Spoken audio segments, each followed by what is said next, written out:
सोनम काफी फुर्ती से भाग भाग कर ऑफिस जाने के लिए तैयार हो रही है। रात में वो काफी देर तक जगी थी क्योंकि उसे कुछ काम पूरा करना था, इसलिए आज उसे उठने में देरी हो गई थी। खैर, वो एक किराए के कमरे में रहती है जहाँ उसके साथ की सहेली सोनाक्षी भी रहती है। ओफो यार, आज तो बहुत लेट हो गए, बॉस बहुत डांटेंगे।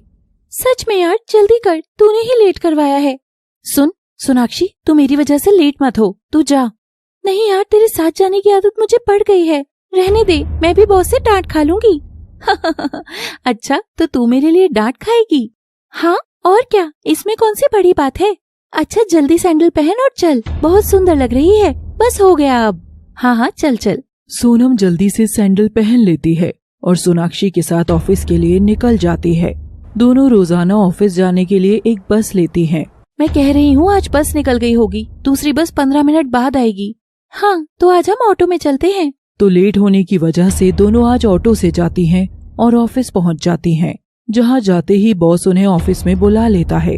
सोनम और सोनाक्षी, ये महीने में चौथी बार है जब तुम दोनों लेट हुई हो। अब तुम दोनों की 2 दिन की सैलरी कटेगी। नहीं बॉस, ऐसा मत करिए, भले ही हम थोड़ा लेट आए हैं लेकिन काम तो आपको पूरा करके ही देते हैं ना। जी बॉस, प्लीज ऐसा मत करिए। नहीं नहीं, मुझे कुछ नहीं सुना, सैलरी कटेगी तो कटेगी। चलो अब जाओ और अपने काम पर लगो। तो दोनों सहेलियां उदास हो जाती हैं और फिर से अपने काम में लग जाती हैं। चल यार, क्या करें, हम लोगों की मजबूरी है, अब सैलरी कटे तो भी नौकरी तो करनी ही पड़ेगी।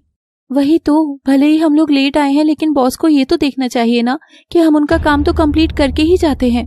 अरे जमाना बदल चुका है, आजकल कोई किसी की मेहनत नहीं देखता। चल छोड़, अब चलते हैं और काम पर लगते हैं, कहीं ऐसा ना हो कि बॉस एक दिन की सैलरी और काट दें।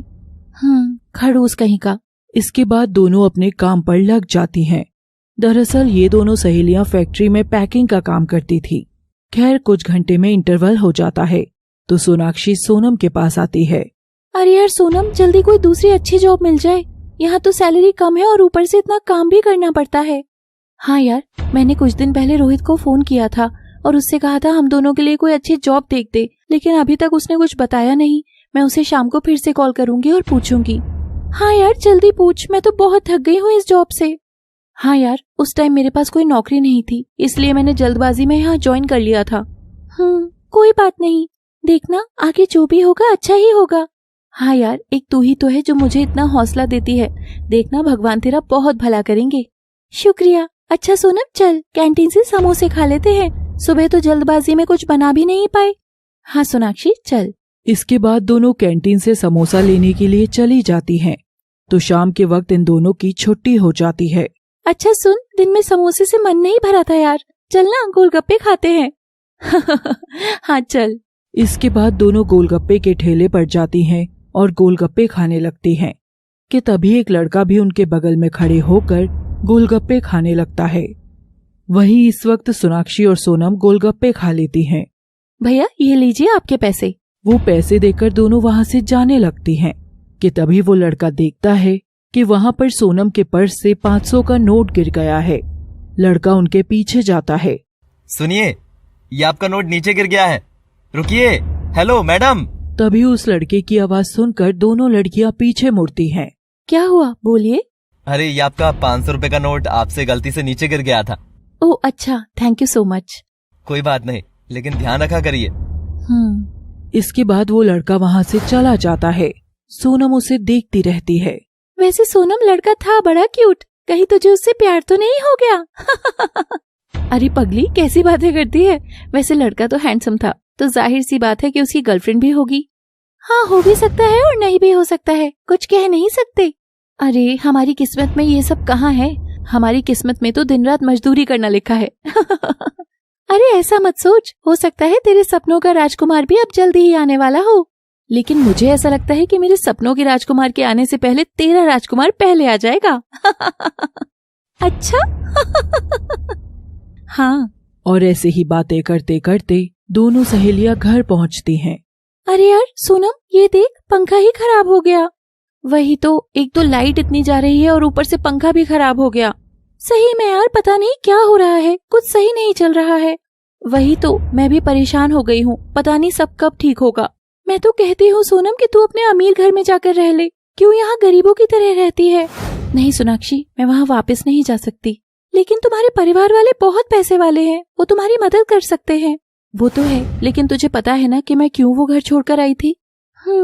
लेकिन फिर भी एक बार और सोच ले, देख तू किस हालत में रह रही है और तेरे परिवार वाले कितनी ऐश भरी जिंदगी जी रहे हैं। जो भी है, लेकिन मैं जानती हूँ कि वो पैसा कहाँ से आया। वैसे मानना पड़ेगा, तू है बड़ी खुददार। हाँ यार, मैं खुश तो रहना चाहती हूँ, मगर मेहनत और इज्जत से कमाए हुए पैसों से। चल ठीक है, तेरी ये सोच भी बहुत अच्छी है। तभी थोड़ी देर में बारिश होने लगती है। चलो, भगवान ने हमारी सुन ली, कम से कम बारिश तो करवा दी। अब हमें गर्मी में नहीं सोना पड़ेगा। हाँ, थोड़ी देर में मौसम भी ठंडा हो जाएगा। चल ठीक है, अब सो जाते हैं, वरना अब कल फिर से लेट पहुँचे तो फिर से हमें बॉस की डांट सुननी पड़ेगी। सही बात है, चल अब सोते हैं। इसके बाद दोनों सहेलियां टाइम से ही सो जाती हैं।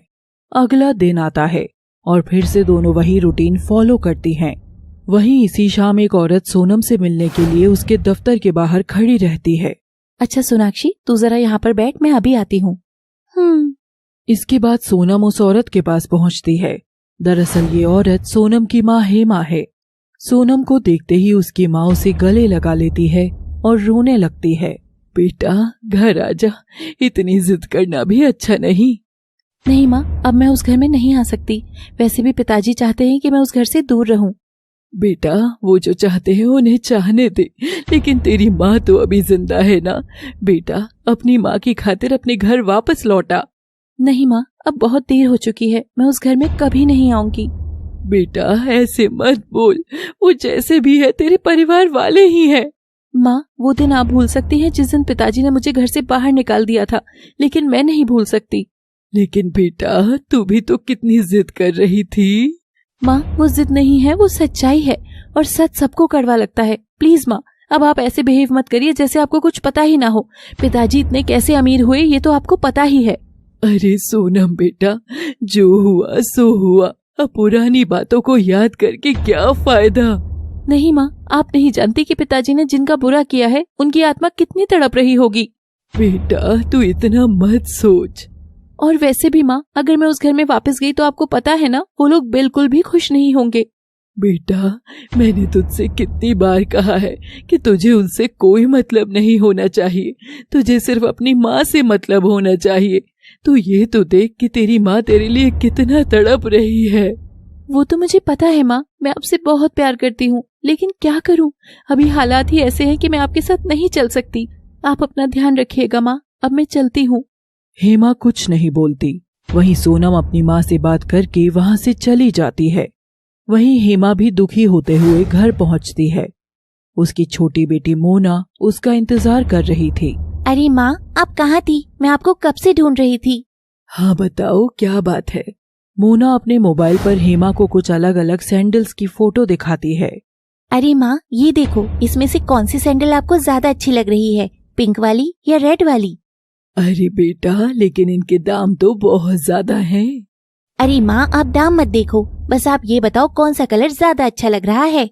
मोना बेटा, मैंने तुझे कितनी बार कहा है इतनी महंगी महंगी चीजें मत खरीदा कर, और वैसे भी अभी कुछ दिन पहले ही तूने इतने सारे जूते लिए हैं। अरे माँ, आपको पता नहीं है कि पैसे वाले लोग ऐसा ही करते हैं, वो कोई भी चीज 1 या 2 बार से ज्यादा नहीं पहनते हैं। बेटा इतना फिजूल खर्च भी तो सही नहीं है ना।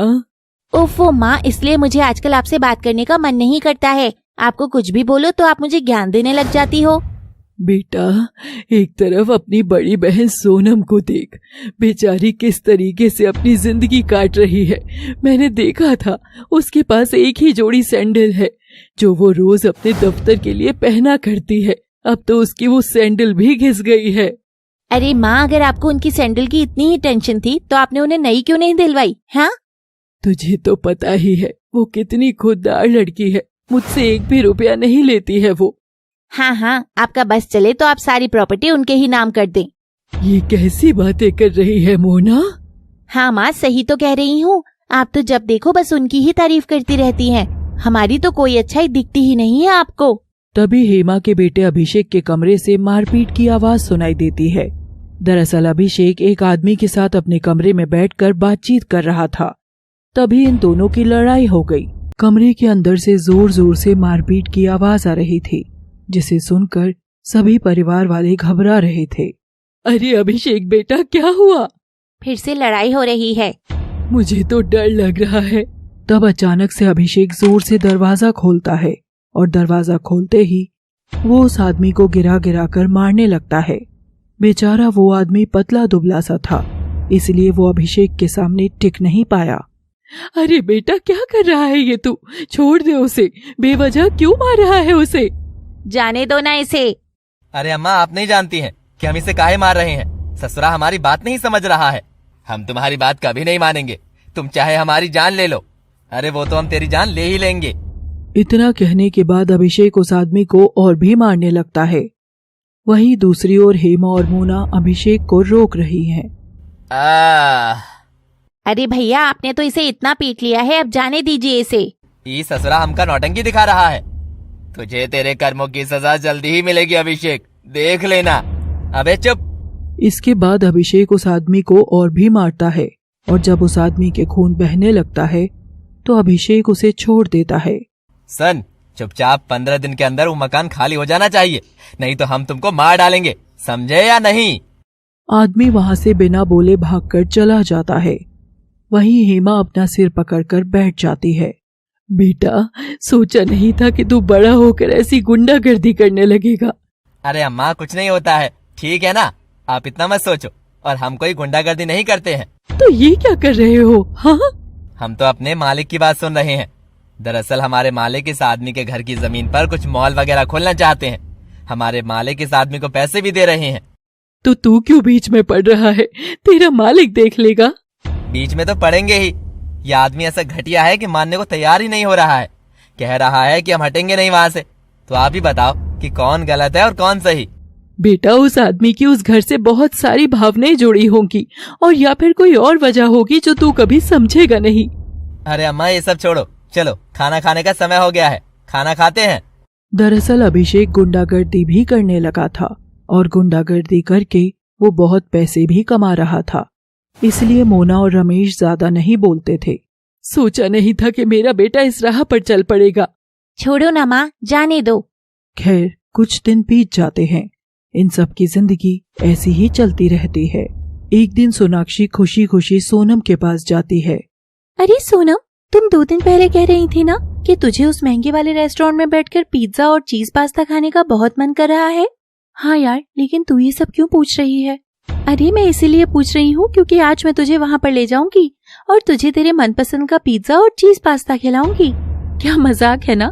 नहीं, सच में, अब चल। अच्छा ठीक है, लेकिन तेरे पास पैसे तो है ना? मतलब ऐसा ना हो कि किसी और चीज के लिए तेरे पास पैसे ना बचे। अरे तू चिंता मत कर, पिछले 3 महीने से मैंने कुछ पैसे बचा के रखे हैं। उन्हीं पैसों से हम लोग वहाँ पर एंजॉय करेंगे। अरे एक ही तो जिंदगी है, चल ना एंजॉय करते हैं। लेकिन सोनाक्षी, अरे तू लेकिन बहुत करती है, चल अब तैयार हो जा। इसके बाद दोनों तैयार होकर उस रेस्टोरेंट में जाती हैं। दोनों काफी खुश थीं। ये रेस्टोरेंट तो काफी अच्छा है। हाँ यार, कितनी अच्छी सजावट है यहाँ की। अच्छा, तो ये तो बता कि तू क्या खाएगी? अरे मैं भी वही खाऊंगी जो तू खाएगी। चलो मैं ऑर्डर कर देती हूँ। सोनाक्षी ऑर्डर देने वाली ही होती है कि तभी उसे घर से कॉल आ जाता है। वो बात करके परेशान हो जाती है। क्या हुआ? अचानक दुखी क्यों हो गई? किसका फोन था? माँ का फोन था। कह रही थी मेरे छोटे भाई की तबीयत अचानक से बिगड़ गई है, जरा 5,000 रुपए जल्दी से भिजवा दे। ओह, ये तो बुरी खबर है। चिंता मत कर, ठीक हो जाएगा वो, तू जल्दी से पैसे भेज दे। सोनम, मैंने हमारे लिए बचा के रखे थे पैसे। अरे तू दुखी क्यों होती है? कोई बात नहीं, हम लोग इस रेस्टोरेंट में दोबारा आ जाएंगे, लेकिन अभी तो तेरे भाई का इलाज ज्यादा इम्पोर्टेंट है ना। सोनम, मुझे दुख इस बात का नहीं है कि हमें इस रेस्टोरेंट से ऐसे ही जाना पड़ेगा, बल्कि दुख इस बात का है कि ये सब कब तक चलेगा, कब हमारे दिन बदलेंगे। जल्द ही बदलेंगे सोनाक्षी, जल्द ही। अच्छा चल, कहीं चलते हैं और बाहर के ठेले से कुछ खा लेते हैं। वैसे देखा जाए तो असली मजा तो उसमें ही है। हाँ सोनम, ये बात भी सही है। चल चलकर चाट और टिक्की बताशे खाते हैं। हाँ चल। दोनों सहेलियां बातें कर ही रही थी कि तभी इस महंगे रेस्टोरेंट में सोनम का परिवार एंट्री करता है। दरअसल सोनम के परिवार वाले इस रेस्टोरेंट में 7-8 दिन में एक बार जरूर आया करते थे। वो देख सोनम, तुम्हारी पूरी फैमिली आई हुई है। ये तो यहाँ आते ही रहते हैं। काश तुम भी उन्हें ज्वाइन कर पाती। जब तक मेरे पापा, भाई और बहन नहीं सुधरेंगे तब तक मैं उनके साथ नहीं रहूंगी। तो दोनों उन्हें ऐसे ही देखती रहती हैं। वहीं सोनम के परिवार वाले टेबल पर बैठते हैं और महंगे महंगे डिश ऑर्डर करते हैं। अच्छा चल सोनाक्षी, अब इन लोगों को क्या देखना, चल चलते हैं। चल। इसके बाद दोनों रेस्टोरेंट से बाहर चली जाती हैं और रेस्टोरेंट के बाहर लगे हुए ठेले के पास जाकर उस ठेले से चाट और टिक्की खाती हैं। तू सही कहती है सोनम, असली मजा तो इसमें है। हाँ और क्या। तो इस तरह जहाँ एक और गरीब बेटी के पास पैसे ना होने के कारण वो रेस्टोरेंट से बाहर आ गई थी, वहीं दूसरी ओर इसका अमीर परिवार महंगे रेस्टोरेंट में खाना खा रहा था। अच्छा चल अब घर चलते हैं, मौसम खराब हो रहा है। हाँ लगता है आज भी काफी बरसात होने वाली है। हाँ सही है, गर्मी कम होगी। दोनों अपने रूम में आ जाती हैं। वहीं रात में जोर की बारिश होने लगती है। तभी सोनम देखती है कि उनके कमरे की छत टपक रही है। देख ना सोनाक्षी, मकान मालिक से हमने कितनी बार कहा कि इस घर की थोड़ी मरम्मत करवा दे, लेकिन वो तो सुनते ही नहीं है। अब देखो क्या हो रहा है, हमारी नींद खराब हो रही है। वही तो, अब उनसे ज्यादा कुछ कहो तो वो सीधे यही कहेंगे कि इस घर से निकल जाओ। और तुझे तो पता ही है अचानक से नया मकान ढूंढना कितना मुश्किल है इस शहर में। और ऊपर से इस मकान का रेट भी कम है, इसलिए हम लोग चुप हैं। कर भी क्या सकते हैं हम लोग। सच में सोनम, गरीबी इंसान को बहुत मजबूर कर देती है। फिर इसके बाद दोनों सहेलियां बड़ी बड़ी पन्नियों को बिस्तर के ऊपर बिछा देती हैं और बेड के ऊपर एक बाल्टी रख देती हैं। वो खुद जमीन पर सो जाती हैं ताकि छत से टपकने वाला पानी उनके ऊपर ना गिरे। अब नीचे ही सोना पड़ेगा, बहुत देर हो गई है। आज तो नींद भी पूरी नहीं होगी, पता नहीं कल कैसे काम करेंगे। हाँ अलार्म लगा दिया है मैंने, उठा दूंगी जल्दी। इसके बाद दोनों सहेलियां सो जाती हैं। अगली सुबह होती है और दोनों जल्दी जल्दी तैयार होकर ऑफिस पहुंचती हैं। दोनों ऑफिस टाइम पर पहुंच जाती हैं। टाइम पर पहुंच तो गए बहन, लेकिन तबीयत कुछ ठीक नहीं लग रही है। सर में बहुत दर्द हो रहा है। हाँ यार, मेरा भी जी मचला रहा है। नींद न पूरी होने के कारण ऐसा होता है। क्या करें, काम तो करना ही पड़ेगा, नहीं तो बॉस हमें काम से निकाल देंगे। तभी उनका बॉस वहाँ पर आ जाता है और बॉस को देखकर दोनों काम पर लग जाती हैं। तो इस तरह दोनों सहेलियों की जिंदगी बड़ी ही चुनौतियों से भरी हुई थी। खैर कुछ दिन और बीतते हैं कि तभी एक दिन दोनों फिर से गोलगप्पे खाने के लिए जाती हैं। भैया 20-20 रुपए के गोलगप्पे हम दोनों को दे दो। दरअसल ये वही ठेला था जहाँ पर उस दिन सोनम के पैसे गिरे थे, इसलिए इस बार भी इनको वो लड़का दिख जाता है जिसने पैसे लौटाए थे। अरे सोनम, ये लड़का तो वही है जिसने तुझे तेरा 500 का नोट लौटाया था। हाँ यार, जब हम लोग यहाँ पर गोलगप्पे खाने आए थे तो ये लड़का हमें यहीं पर मिला था और इस बार भी ये यहीं है। गड़बड़ है कोई। हाँ, कहीं ये हमारा पीछा तो नहीं कर रहा है। तब तो और भी अच्छा है, तेरी बात बन जाएगी इससे। अरे नहीं सोनाक्षी, माना कि ये दिखने में शरीफ टाइप है, लेकिन इसके मन में क्या है ये हम क्या जाने। हाँ ये बात तो तू बिल्कुल सही कह रही है। अच्छा चल पहले खा लेते हैं। इसके बाद दोनों गोलगप्पे खाकर वहाँ से निकलने लगती हैं कि तभी वो लड़का सोनम के पीछे पीछे आने लगता है। सुनिए प्लीज। बताइए क्या है, क्यों पीछा कर रहे हो? नहीं मैडम, आप गलत समझ रही हैं। तो आप सही समझा दो। मेरा नाम ईशान है। मैं ये कह रहा था कि जहाँ पर आप दोनों गोलगप्पे खाती हैं ना, बस उसके अपोजिट में मेरा एक छोटा सा रेस्टोरेंट खुलने वाला है। 3 दिन बाद उसकी ओपनिंग है, तो मैं चाहता हूँ कि वहाँ पर आप लोग भी आएं और मेरे रेस्टोरेंट के डिश का टेस्ट लें। उसकी ये बात सुनकर सोनम और सोनाक्षी एक दूसरे की तरफ देखने लग जाती हैं, क्योंकि वो दोनों ईशान के बारे में जो सोच रही थी वो गलत साबित हुआ था। अच्छा ठीक है, आई एम सॉरी, हमने आपको गलत समझा। कोई बात नहीं। इसके बाद ईशान सोनम को देखता ही रहता है और सोनम ईशान को, पर कोई कुछ नहीं बोलता। अरे क्या हुआ आपको? कुछ नहीं, ठीक है, मैं चलता हूँ, आप लोग जरूर आइएगा, ठीक है? ओके। तो ईशान वहाँ से चला जाता है। क्या बुद्धू टाइप है यार ये। मुझे तो पक्का पता है कि वो तुझे लाइक करता है। हट पागल, लड़का इतना बुरा भी नहीं है। तू पहले अच्छे से सोच ले, समझ ले और तब ये कुछ कहना उसे। चल अब। इसके बाद दोनों घर चली जाती हैं। तभी अगले दिन सोनाक्षी सोनम से कुछ ऐसी बातें कहती है जिससे सोनम के होश उड़ जाते हैं। क्या? सोनाक्षी ने सोनम को कुछ ऐसा बताया था जिसे सुनकर सोनम हक्का बक्का रह गई थी। एक बार इस बात पर ध्यान से सोचना सोनम, मुझे पक्का पता है कि कुछ ना कुछ अच्छा तो हो जाएगा। नहीं, ऐसा नहीं हो सकता, मुझे नहीं लगता। ऐसा तुम सोच रही हो, लेकिन जब ऐसा कुछ हो जाएगा ना तो तुम भी चौंक जाओगी, देखना। अरे कब तक ऐसे ही जिंदगी जीती रहोगी? इसके लिए कुछ ना कुछ तो करना होगा ना। लेकिन इन लोगों को सुधारना इतना आसान नहीं होगा। वो मुझे पता है, माना कि ये काम आसान नहीं है, लेकिन नामुमकिन भी तो नहीं है ना। मैं तुम्हारे भाई से शादी करूंगी और उसे सुधारने की कोशिश करूंगी। खुद के पैर पर कुल्हाड़ी मारने जैसा है ये। अरे वैसे मुझे ऐसा लगता है कि उसके मन में मेरे लिए कुछ हुआ तो ये काम थोड़ा आसान भी हो जाएगा। उसने मुझे कई बार देखा भी हुआ है। लेकिन तुम ये सब क्यों कर रही हो सोनाक्षी? क्योंकि तुम मेरी बेस्टी हो। तुम्हारा भाई अभी रास्ता भटक गया है और अगर उसे सही दिशा मिलेगी तो वो सही रास्ते पर भी आ जाएगा। हाँ, हो सकता है। और रही बात तुम्हारे पिताजी और तुम्हारी बहन की, तो उन्हें भी हम लोग सही रास्ते पर ले आएंगे। तो हमें यहाँ पता चलता है कि सोनाक्षी चाह रही है कि सोनम के परिवार वालों को सुधारा जाए ताकि सोनम को उसके परिवार का प्यार मिले और उसकी जिंदगी भी सुधर जाए। नहीं सोनाक्षी, ये सब मत करो। नहीं सोनम, मैं तुम्हें और ऐसे नहीं देख सकती। तुम यही चाहती हो ना कि तुम्हारे परिवार वाले सही रास्ते पर आ जाएं? हाँ, पर इस कीमत पर नहीं। तुम चुप रहो, सब सही होगा तभी तुम उस घर में जाओगी, अपनी माँ के पास। तो ऐसा ही होगा, देखना तुम्हारे घर वाले खुद तुम्हें घर बुलाएंगे। सच में? हाँ, देखना ऐसा ही होगा। और इस तरह सोनाक्षी के बहुत समझाने पर सोनम मान जाती है। तभी 2 दिन बाद दोनों ईशान के रेस्टोरेंट पर पहुंच जाती हैं। ईशान उनको देखकर खुश हो जाता है। अरे आइए, वेलकम। Thank you. इसके बाद ईशान उन दोनों को अपने रेस्टोरेंट के कुछ फूड आइटम्स टेस्ट करवाता है। ये लीजिए, ये चखिए और बताइए कैसा है। जी। दोनों उस रेस्टोरेंट के फूड का स्वाद चखती हैं और खुश हो जाती हैं। फूड तो बहुत ही टेस्टी है। हाँ, हम भगवान से प्रे करते हैं कि आपका रेस्टोरेंट बहुत चले और आप दिन दूनी रात चौगुनी तरक्की करें। अरे सोनम, तू भी तो कुछ बोल। Best of luck. Thank you so much. और तभी ईशान फिर से सोनम को प्यार से देखने लगता है।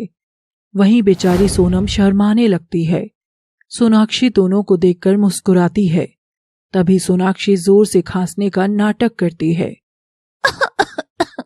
क्या हुआ? कुछ नहीं, बस मुझे लगा कि आपका ध्यान कहीं और चला गया है। वो नहीं, ऐसा कुछ नहीं है। अच्छा, आप दोनों और कुछ लेंगी क्या? नहीं, इतना बहुत है, हमारा पेट भर गया है। हाँ, thank you so much Ishaan. अब हम चलते हैं, हमारे काम का इंटरवल खत्म हो चुका है। हाँ, जाइए। आने के लिए बहुत बहुत शुक्रिया। दोबारा जरूर आइएगा। हाँ, क्यों नहीं। और आपका हमें बुलाने के लिए बहुत बहुत शुक्रिया। जी। और दोनों सहेलियां वहाँ से निकल जाती हैं। ईशान भी सोनम से मिलकर काफी खुश था। लगता है सोनम मुझे पसंद करती है। Thank you God, thank you. खैर, इस बात को कुछ दिन बीत जाते हैं। वहीं सोनम और सोनाक्षी अपने प्लान को आगे ले जाने में जुट जाती हैं। सोनम अपने इस प्लान में अपनी माँ को भी शामिल कर लेती है ताकि वो अपने परिवार वालों की इंफॉर्मेशन लेती रहे। चलो चलते हैं फिर तुम्हारे भाई के पास। हाँ चलो। तो दोनों सहेलियां अपनी साइकिल पर वहां पहुंच जाती हैं जहां पर अभिषेक था। सोनम छिप जाती है और इसके बाद सोनाक्षी अभिषेक के सामने से जाने लगती है और चलते चलते लड़खड़ा कर उसके ही सामने गिर जाती है। अरे, ये तो सोनम की सहेली है। अभिषेक जल्दी से सोनाक्षी के पास जाता है। अरे, ठीक तो हो तुम? सोनाक्षी हो तुम? हाँ अभिषेक। ऐसे कैसे गिर गई? लगी क्या? हाँ, हाथ और पैर में बहुत चोट लग गई है। नीचे पत्थर पड़े हुए थे ना, इसलिए गिर गई अचानक। अरे हाँ, यहाँ तो बहुत सारे पत्थर पड़े हुए हैं। मदद करो ना मेरी। क्या करूँ, कुछ समझ ही नहीं आ रहा। अरे जल्दी कुछ करो ना। अच्छा रुको। इसके बाद अभिषेक सोनाक्षी को गोद में उठा लेता है। सोनाक्षी शर्माने का नाटक करने लगती है। वहीं अभिषेक सोनाक्षी को ऐसे शर्माते हुए देखकर उस पर लट्टू हो जाता है। वहीं सोनाक्षी भी उसे बड़े प्यार से देखने लगती है। थैंक यू सो मच अभिषेक। अगर आज आप यहाँ ना होते तो पता नहीं क्या होता। कोई बात नहीं। तभी अभिषेक सोनाक्षी को आराम से अपनी गाड़ी में बिठा देता है। मैं तुम्हें अस्पताल ले चलता हूँ। अरे लेकिन मैं साइकिल पर आई थी, वहाँ मेरी साइकिल तो पीछे ही रह गई। इतनी चोट लगी है और अभी भी अपनी साइकिल की पड़ी है। चलो ठीक है, रुको, मैं तुम्हारी साइकिल को पीछे डिग्गी में रख लेता हूँ। इसके बाद अभिषेक सोनाक्षी की साइकिल को डिक्की में रखता है। चलो, अब तो खुश हो ना? Thank you.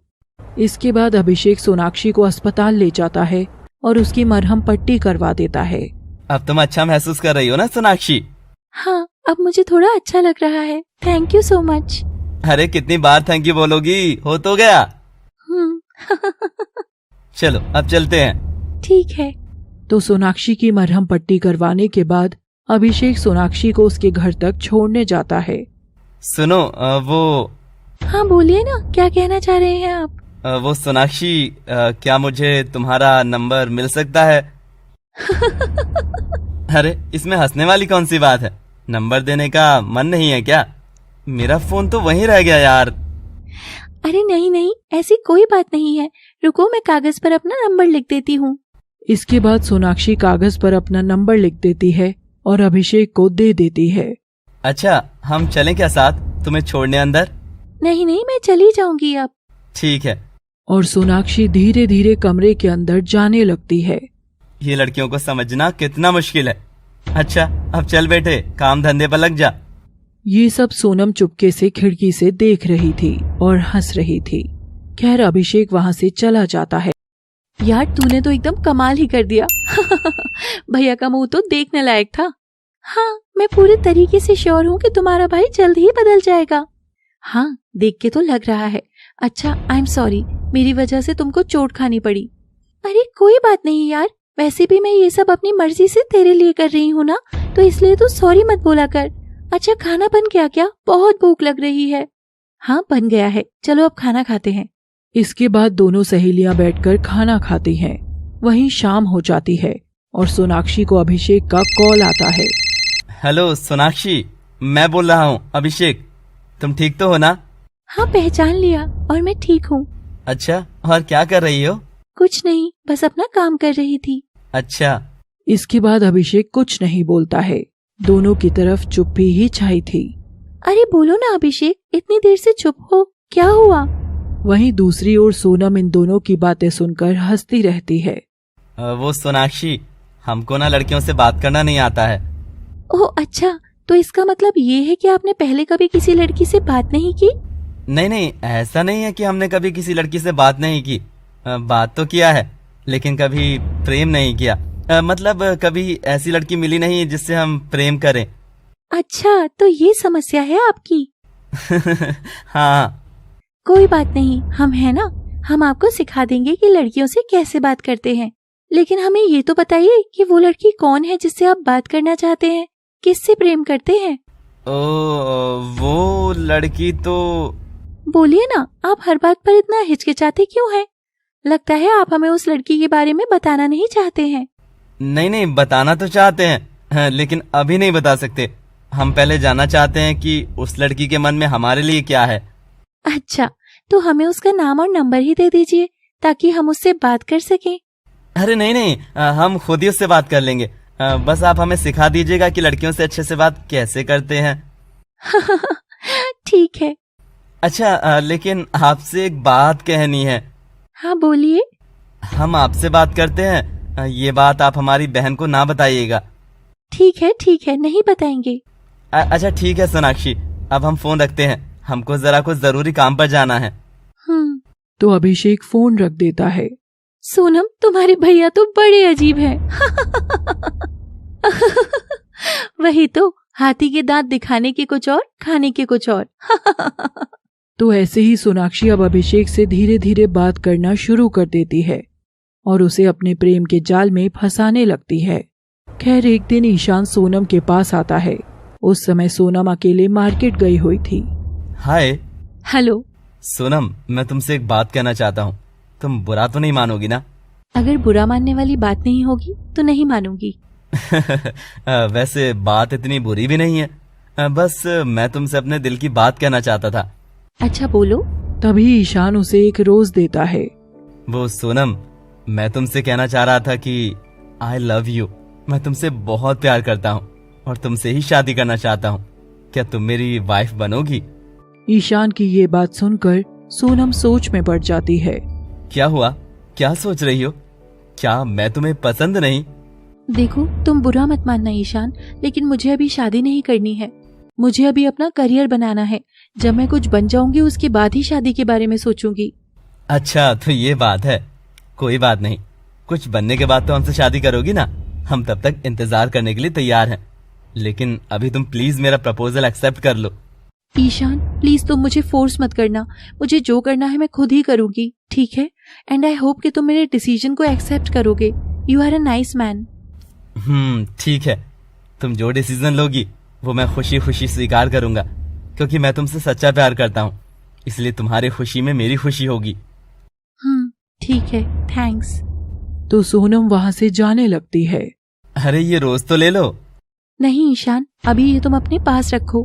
मुझे गलत मत समझना। मैं जल्दी कोई डिसीजन लूंगी और तुम्हें बताऊंगी। तब सोनम ईशान को स्माइल देती है और वहाँ से चली जाती है। देख सोनम, अब मैं पूरे तरीके से तो ये नहीं कह सकती हूँ कि तू गलत है, लेकिन मैं यही कहना चाहूंगी कि अगर वो लड़का वाकई में अच्छा है तो तुझे एक बार उसके बारे में सोचना चाहिए। हालात तो देख कैसे है मेरे, कैसे सोचूं? मेरे मन में जो आया बता दिया, अब बाकी जो तेरा मन करे। ठीक है सोनाक्षी, अच्छा पहले ये सब छोड़, जो होगा देखा जाएगा।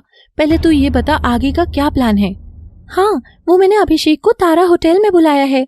वो तो मुझसे कह रहा था कि मैं उसके साथ किसी महंगे रेस्टोरेंट में चलूं, लेकिन मैंने उसे मना कर दिया। अच्छा, तो बात यहाँ तक पहुँच गई है। हाँ, वो तो मेरी बातें सुन ही नहीं रहा था, लेकिन मैंने फिर खूब बहाने मारे, तब जाकर तारा होटल आने के लिए माना है तुम्हारा भाई। अच्छा, तो अब आगे का प्लान क्या है? अरे वो तारा होटल के मालिक हैं, वो मेरे अंकल हैं, उनसे भी मैंने बात कर ली है। और इस तरह सोनाक्षी सोनम को सारा प्लान बता देती है। दरअसल सोनाक्षी तारा होटल के मालिक को पहले से जानती थी, इसीलिए उसने तारा होटल के मालिक जयशंकर से बात कर ली थी और उससे बोला था कि वो अभिषेक के सामने एक नाटक करे। अब वो नाटक क्या है ये तो हमें आगे पता चलेगा। प्लान तो अच्छा है, लेकिन कुछ गड़बड़ ना हो। अरे यार सोनम, तू भी ना बड़ी नेगेटिव है। अरे इतना नेगेटिव मत सोचा कर, सब कुछ बिल्कुल ठीक तरीके से होगा। मैंने अंकल से अच्छे से बात कर ली है। ठीक है, तू है तो मुझे हिम्मत आती है। गुड, ये तो बहुत अच्छी बात है। तो अगले दिन अभिषेक सोनाक्षी से मिलने के लिए तारा होटल पहुंच जाता है। सोनाक्षी पहले ही एक टेबल बुक करके वहां बैठी थी। अरे ये होटल तो बहुत ही छोटा है। अरे जनाब, कभी कभी छोटे होटल में भी आ जाओगे तो कुछ बुरा नहीं हो जाएगा। हाँ, ये बात भी है। अच्छा सोनाक्षी बैठो। सोनाक्षी कुर्सी पर बैठती है, तभी वहाँ वेटर आता है उन दोनों का ऑर्डर लिखने के लिए। हम सिर्फ मटर पनीर और रोटी खाएंगे, आप भी यही खाइए अभिषेक जी। यहाँ का मटर पनीर और रोटी बहुत फेमस है। चलिए ठीक है, आप कहती हैं तो हम भी वही खा लेते हैं। वेटर, हम दोनों के लिए मटर पनीर और रोटी ले आओ। ठीक है सर। वेटर वहाँ से चला जाता है, लेकिन काफी देर तक नहीं आता है। अच्छा अभिषेक, पता नहीं क्यों बहुत देर से वो होटल का मालिक हमें ही क्यों देख रहा है। रुको, अभी उसे बताता हूँ। अरे नहीं नहीं रुको, तुम तो जरा जरा सी बात पे गुस्सा होने लगते हो। जरा कभी कभी मामले को समझने की कोशिश भी किया करो। अरे ये ऐसे हमें देख क्यों रहा है? एक तो इतनी देर हो गई है, अभी तक हमारा ऑर्डर नहीं आया है, और ऊपर से ये होटल का मालिक हम दोनों को देख रहा है। ये सब देखकर होटल का मालिक जयशंकर उन दोनों के पास आता है। क्या हुआ अंकल, क्या बात है? आपको कुछ कहना है क्या? अरे वो एक लड़की है ना जो यहाँ पर तुम्हारे साथ आया करती थी। हाँ अंकल, आती थी, क्यों, क्या हुआ? अरे वो लड़की हमारे होटल से करीब 15 दिन तक खाना लेकर गई, और जब पैसे देने का वक्त आया तो पता नहीं कहाँ गायब हो गई। बहुत ही बदतमीज लड़की है वो। क्या? हाँ बेटा, अगर तुम उससे कभी मिलोगे तो उससे कह देना कि तारा होटल के मालिक का पैसा दे दे। क्या? हे भगवान अंकल, हमें माफ करिएगा, हमें तो बिल्कुल भी नहीं पता था कि सोनम के ऊपर आपके होटल का कर्जा है। अरे वो लड़की बहुत चालू लगती है और तुम कितनी सीधी लगती हो। अब वो चालू लड़की भला तुम्हें ये सब क्यों बताएगी? लेकिन उससे कह देना होटल का मालिक पैसे मांग रहा था। और इस तरह होटल का मालिक उन दोनों के सामने सोनम की बहुत बुराई करने लगता है और ना जाने क्या क्या उसके बारे में बोल देता है। तभी अभिषेक को अपनी बहन की इतनी बुराई सुनकर बहुत गुस्सा आ जाता है और वो जयशंकर का कॉलर पकड़ लेता है। अबे तू जानता है हम कौन है? अपनी बकवास बंद कर, वरना तुझे यहीं फोड़ डालूंगा। अरे अरे अभिषेक, छोड़ो उन्हें, इसमें उनकी कोई गलती नहीं है। और क्या? और वैसे तुम्हें इतनी परेशानी क्यों हो रही है? मैं तो उस लड़की के बारे में कह रहा हूँ ना। अबे वो हमारी बहन है, और हमारी बहन के बारे में इतनी बकवास हम नहीं सुन सकते। अच्छा ठीक है ठीक है, वो अगर तुम्हारी बहन है तो क्या हुआ, वो है तो एक चोर ही ना। अबे चुप कर, भाई 15 दिन तक खाना ले गई और पैसा भी नहीं दिया। अरे जब जेब में फूटी कौड़ी नहीं होती तो लोग मुंह उठाकर यहाँ पर खाना लेने क्यों आ जाते हैं? चुप हो जा वरना क्या कर लेगा? ये मत सोचना कि मुझे नुकसान पहुंचाकर तू बच जाएगा। यहाँ पर मेरे भी कई सारे आदमी रहते हैं। हाँ रुक, तुझे अभी बताता हूँ। ये कहकर अभिषेक गुस्से में जयशंकर को मारने के लिए आगे बढ़ता है, लेकिन सोनाक्षी उसे रोक लेती है। देखो अभिषेक, इस सब में उन अंकल की कोई गलती नहीं है। देखो ना, उनका भी तो नुकसान हुआ है, इसलिए अंकल गुस्से में है। पर अभिषेक, तुम फालतू में इन्हें मत मारो, बल्कि समझने की कोशिश करो। तुम्हारी बहन ने आखिर ऐसा क्यों किया? उसकी कोई ना कोई तो मजबूरी रही होगी ना। अरे जाओ यहाँ से, जो भी नाटक करना है बाहर करो, जाओ। अंकल, हमें माफ कर दीजिएगा, हम सोनम की तरफ से आपसे माफी मांगते हैं। माफी नहीं, मुझे पैसे चाहिए। मेरा पैसा कौन देगा? अरे ले, तेरे पैसे मैं देता हूँ। और अभिषेक जयशंकर को उसका सारा पैसा दे देता है। ठीक है, चलो अब। जयशंकर को पैसा देने के बाद अभिषेक सोनाक्षी के साथ होटल से बाहर निकल जाता है। सोनाक्षी, हमें तुम पर बहुत गुस्सा आ रहा है। तुमने हमें रोका काहे? हम उसका गला वहीं दबा देते। अभिषेक, हमने तुमसे कितनी बार कहा है कि हर समस्या का हल हिंसा नहीं होता है। हमेशा किसी को मारकर और धमकाकर ही परेशानियों का हल नहीं निकाला जा सकता। तो और क्या हल होता? आराम से, प्यार से, समझे? परेशानियों का हल तो मामले को समझकर और उसको जड़ से खत्म करके ही होता है। सोनाक्षी, वो हमारी बहन के बारे में इतनी बकवास कर रहा था, हमसे सहन नहीं हो रहा था। क्यों? तुम्हें क्यों नहीं सहन हो रहा था? वो तो तुम्हारे साथ रहती भी नहीं है, तो तुम्हें क्या प्रॉब्लम है?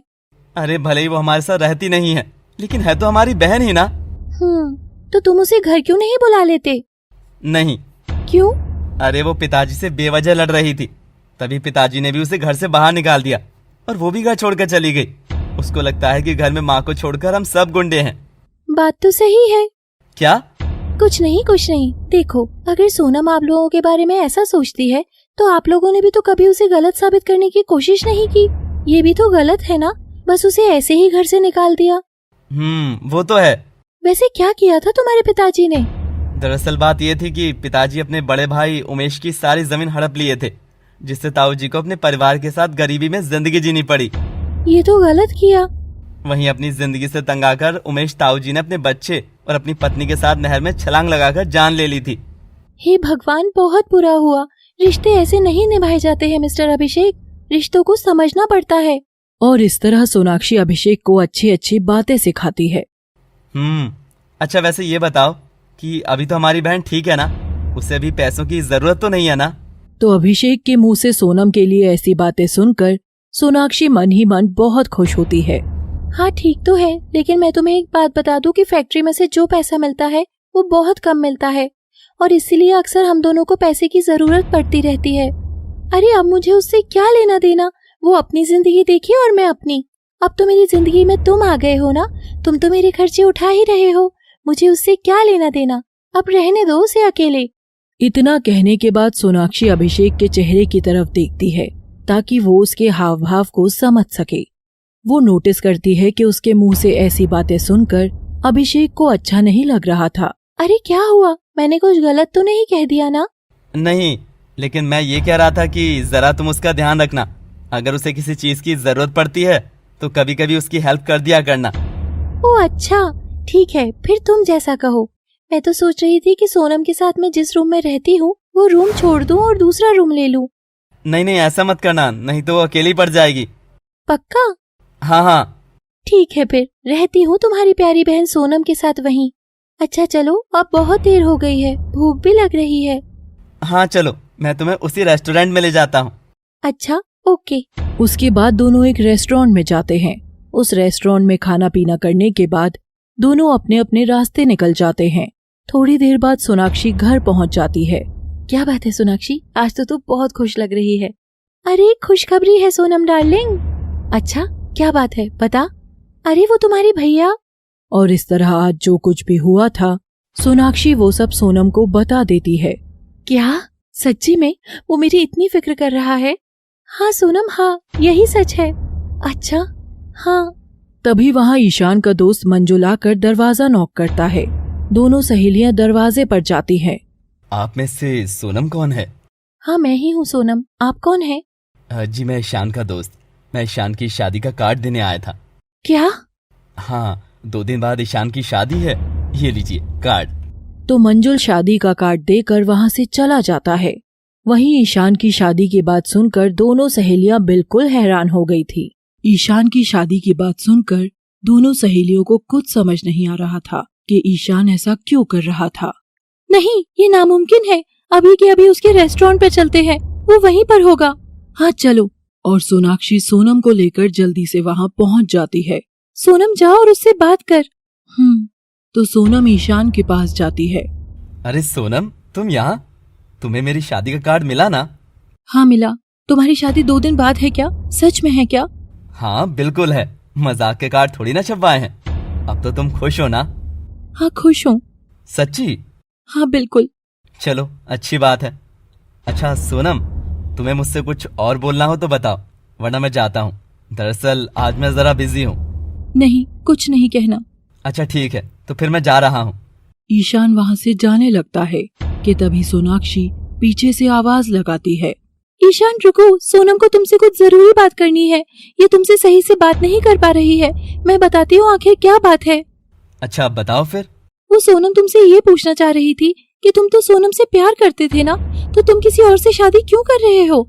सोनाक्षी जी, मुझे ऐसा लगता है कि सोनम जी हमसे प्यार नहीं करती हैं, इसीलिए हमने सोचा कि हम उनकी जिंदगी से दूर चले जाते हैं। अरे सोनम बोल ना, अब तो बोल, वरना बहुत देरी हो जाएगी। नहीं ईशान, हमने तुमसे सिर्फ वक्त मांगा था। हमने ये तो नहीं कहा था कि हम तुमसे प्यार नहीं करते। तो क्या सोनम तुम वाकई में मुझसे प्यार करती हो? ये बात मैं तुम्हारे मुंह से एक बार सुनना चाहता हूँ। हाँ ईशान, हाँ मैं तुमसे प्यार करती हूँ। ईशान की आंखों में आंसू आ जाते हैं और वो सोनम को गले से लगा लेता है। चलो आखिर ये 2 प्रेमी मिल तो गए। थैंक यू सोनम, मैंने बस एक ही कार्ड छपवाया था तुम्हारे दिल की बात जानने के लिए। क्या? बड़े खराब हो तुम। सॉरी। तो कुछ दिन बीत जाते हैं कि तभी एक दिन दोनों सहेलियां मोना का पीछा करती हैं। दरअसल मोना अपने बॉयफ्रेंड विशाल के साथ किसी ब्रांडेड फुटवेयर शॉप में आई थी।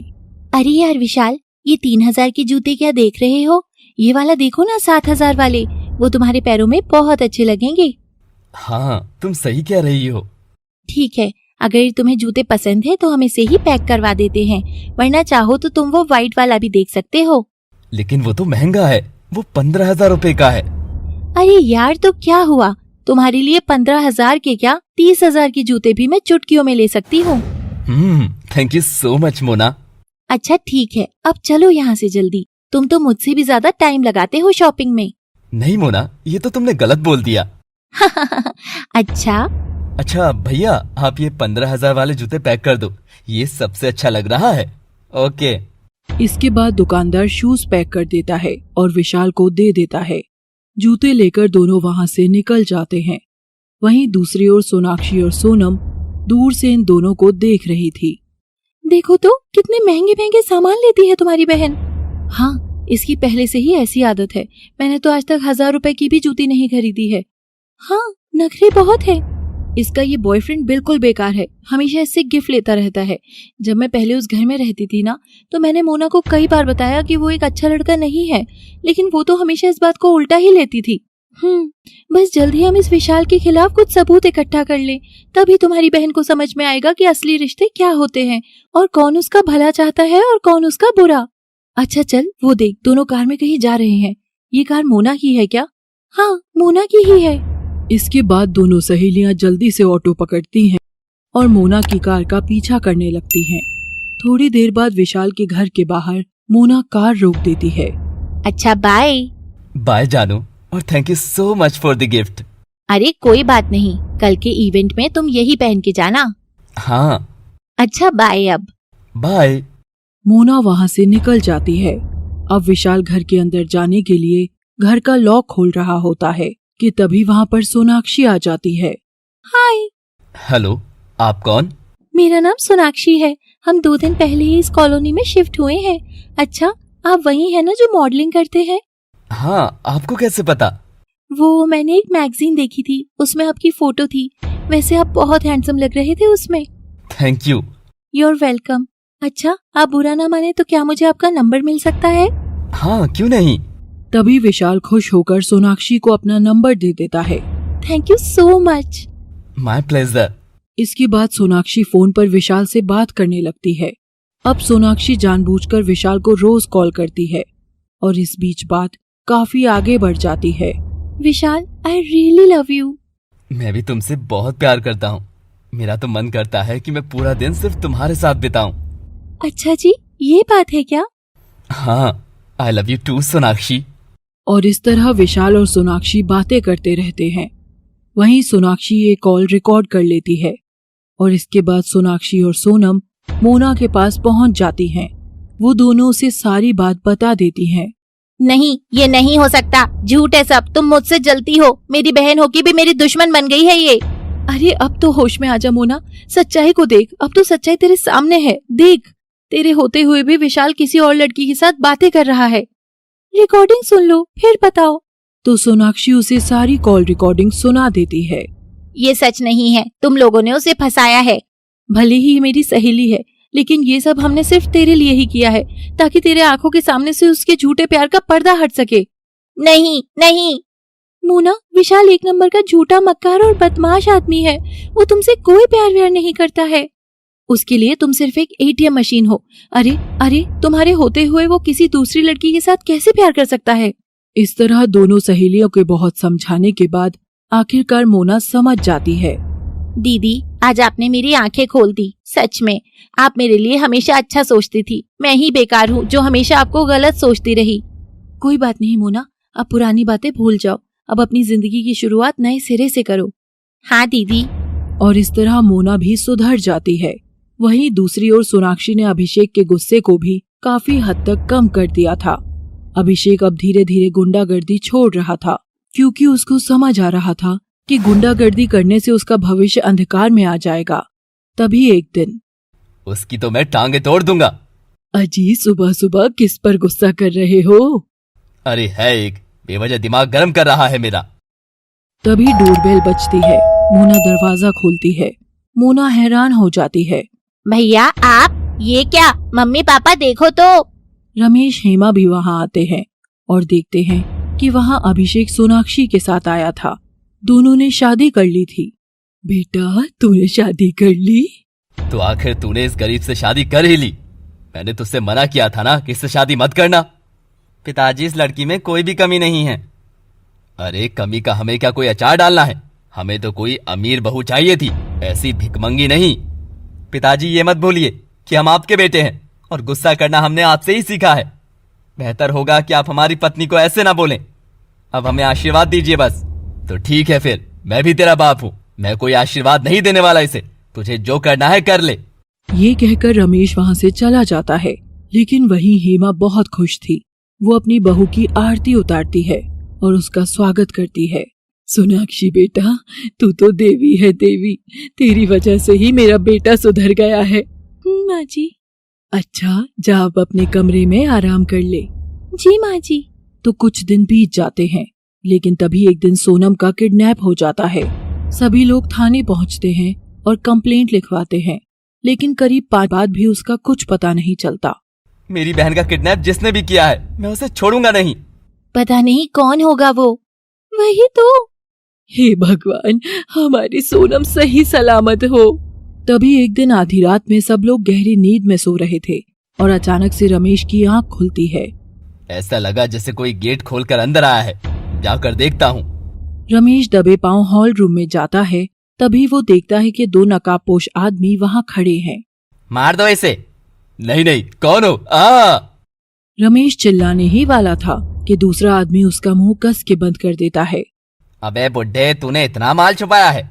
हमें पता नहीं था। अगर हमें पता होता तो हम उल्टा तेरा ही किडनैप कर लेते। हाँ, वो तो किस्मत अच्छी थी हमारी जो वक्त रहते पता लग गया। अबे अब देख क्या रहा है? चाकू मार इसे जल्दी। दूसरा आदमी रमेश को चाकू मारने ही वाला होता है कि तभी लाइट ऑन हो जाती है। वहाँ कुछ पुलिस वाले थे, वो भी सोनम के साथ। पुलिस? साले तुझे तो मैं। रुको अभिषेक, कानून को अपने हाथ में मत लो। सोनम, तू तो हमारे साथ थी ना? तूने ही तो कहा था रमेश बाबू को टपकाने के लिए। चिंता मत करो, मैं बताती हूँ कि आखिर पूरी बात क्या है। दरअसल मेरे पिताजी ने ही मेरा किडनैप करवाया था। वो इसलिए क्योंकि इनको पता चल गया था कि मैं सोनाक्षी के साथ मिलकर मोना और अभिषेक को सही रास्ते पर ला रही हूँ। हे भगवान! ये किडनैपर तो मुझे मारने ही वाले थे, लेकिन मैंने इनको अपनी बातों में फंसा लिया और खुशकिस्मती से ये लोग मेरी बातों में आ भी गए। हे भगवान, ये सब क्या किया इन्होंने? मैंने इन दोनों किडनैपर से कहा कि मेरे पिताजी के पास बहुत सारा पैसा है और अगर ये लोग इन्हें मार देंगे तो जितना पैसा मेरे पिताजी ने मुझे किडनैप करवाने के लिए इन्हें दिया है उसका 4 गुना इन्हें मैं दूंगी। बस इसीलिए लालच में ये लोग ये सब कर रहे थे। नहीं, ये सब झूठ है, झूठ है ये सब। बकवास बंद करो, तुम्हारे खिलाफ हमारे पास सबूत है, समझे? हाँ, हमें जाने दीजिए साहब, हमने कुछ नहीं किया है। इसी रमेश ने हमसे सोनम की किडनैपिंग करने के लिए कहा था। फिर सोनम को किडनैप किया तो इसने लालच दे दिया, तो हम यहाँ इसके बाप को टपकाने आ गए। चुप, बिल्कुल चुप। देखी तुम्हारी शराफत। सोनम, तूने अच्छा नहीं किया। आप चुप रहिए, आप अपराधी हैं, हमेशा गलत करते आए हैं। देखिए पिताजी, जिन पैसों के बलबूते पर आपने हमारी जिंदगी को खत्म करना चाहा, आज उन्हीं पैसों की वजह से आपकी जिंदगी खतरे में आ गई है। अब रमेश को एहसास होता है कि उससे बहुत बड़ी गलती हो गई है, लेकिन अब तो बहुत देर हो चुकी थी। Mister Ramesh, you are under arrest. थू है ऐसे बाप पर। और इंस्पेक्टर रमेश को लेकर वहाँ से चले जाते हैं। माँ, रोइए मत, जो हुआ अच्छा हुआ, समय के साथ सब कुछ ठीक हो जाएगा। हाँ बेटा। हाँ माँ। सोनम, देखना, वैसा ही हुआ जैसे मैंने कहा था, तुझे तेरा अमीर परिवार मिल गया। चाहे कोई परिवार अमीर हो या गरीब, वो परिवार परिवार तब कहलाएगा जब उनके सदस्यों में प्यार हो। हाँ दीदी। तो अब सब कुछ अच्छा हो चुका है। इस गरीब बेटी को अपना अमीर परिवार भी वापस मिल गया है। अब वो खुशी खुशी वहीं रहने लगती है। वहीं गलत काम करने वाले को उसकी सजा भी मिल गई थी। तो यही कहानी का अंत होता है। दोस्तों, कैसी लगी आपको ये स्टोरी? कमेंट बॉक्स में बताइए। Thanks for watching.